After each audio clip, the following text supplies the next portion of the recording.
अस्सलाम वालेकुम व्यूअर। आज हम ऑटिज़्म के बारे में बात करेंगे। ऑटिज़्म जो है वो बच्चों में एक ऐसी बीमारी है जिसमें बच्चे बोलते नहीं हैं, अपने आप को एक्सप्रेस नहीं कर पाते, अपने माहौल से लाताल्लुक़ होते हैं और किसी भी चीज़ के सीखने में इंटरेस्ट नहीं लेते, अपने दोस्तों से नहीं घुलते-मिलते। वो बिल्कुल उनकी नज़रें जो हैं वो खाली होती हैं, वो बिल्कुल अपने इर्द-गिर्द के माहौल में कोई इंटरेस्ट नहीं लेते। अलामात शदीद होती हैं, कुछ में हल्की अलामात पाई जाती हैं। ऑटिज़्म किस वजह से होता है, इसके अभी तक जो है वो सही इसके बारे में नहीं वाज़े तौर पे कहा जा सकता, लेकिन इसमें जुनियाती अवामिल भी होते हैं और माँ के पेट में भी बच्चा ज़ाहिर है असर कबूल करता है।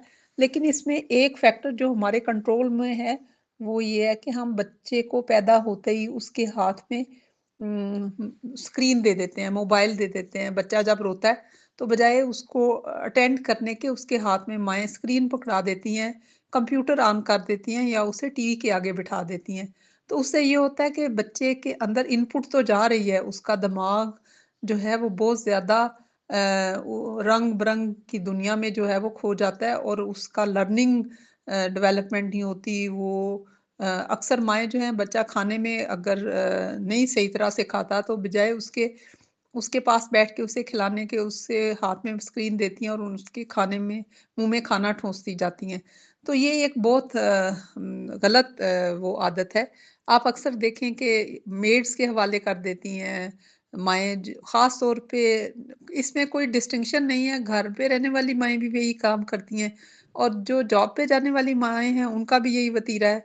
उन्हें जो है वो ये फ़िक्र होता है कि उन्होंने टाइम पे ऑफ़िस पहुँचना है तो इसलिए वो जल्दी-जल्दी सारे काम निपटा के अब एक तो हम सोशली भी एक है कि पहले दादियाँ-नानियाँ घर में होती थीं, कंबाइंड फैमिली सिस्टम होता था, अब न्यूक्लियर सिस्टम है और बच्चा जो है उसका इंटरैक्शन कम होता है। बस उसे रोना नहीं चाहिए और उसके लिए हम उसके हाथ में एक कार्टून मोबाइल पे हर तरह के कार्टून आते हैं, तो हम बच्चों का कोई कार्टून लगा के उसके हाथ में पकड़ा देते हैं।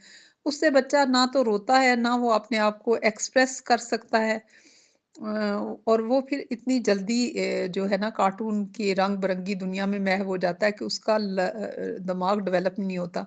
क्योंकि जब बच्चा पैदा होता है तो उसके 5 साल तक उसके पैदा होने के बाद उसकी दिमागी निशो-नुमा जारी रहती है और यही 5 साल क्रिटिकल होते हैं। तो आप अगर अपने बच्चे को हो सकता है आपका बच्चा बिल्कुल नॉर्मल हो लेकिन ज़्यादा स्क्रीन यूज़ करने की वजह से उसमें वो वाली जो है वो अलामात पाई जाएँ जो ऑटिस्टिक बच्चे की होती हैं। तो आप अपने बच्चे को 5 साल तक की उम्र में बिल्कुल भी स्क्रीन का आदी ना बनाएँ, बल्कि हद से हद 24 घंटे में सिर्फ़ 1 घंटा उसे कार्टून दिखाएँ और वो भी साथ बैठकर दिखाएँ और फिर उससे पूछें कि उसने कार्टून में क्या देखा ताकि उसको एक्सप्रेस करना आए, उसे बोलना आए।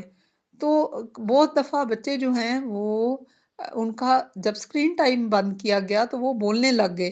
तो एक नॉर्मल बच्चा जो है वो भी ऑटिस्टिक बच्ची की तरह बिहेव कर सकता है अगर वो बहुत ज़्यादा स्क्रीन पे टाइम यूज़ करेगा। आजकल एक कार्टून जो है उसके ऊपर बहुत सारी रिसर्चेज़ भी हैं, कोकोमेलन जो बच्चा वो देखते हैं जो बच्चे वो बिल्कुल उसमें महव हो जाते हैं और उनका बाहर की दुनिया से राब्ता कट जाता है।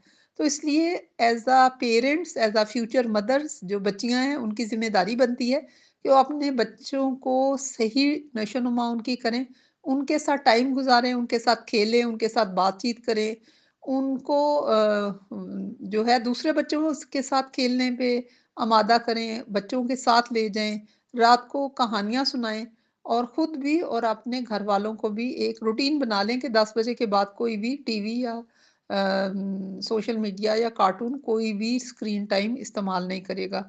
ये हमारी फ्यूचर की नस्लों के लिए भी बहुत ज़्यादा अहम है। हमारे अपने लिए भी अहम है कि हम अपने बाद आने वाले जो बच्चे हैं वो काबिल हों, वो डिसेबल ना हों, वो एबल हों और अच्छी तरह से परफ़ॉर्म कर सकें। उम्मीद है आपकी वीडियो आपको पसंद आई होगी। इसको लाइक करें, शेयर करें और चैनल को सब्सक्राइब करें। Thank you.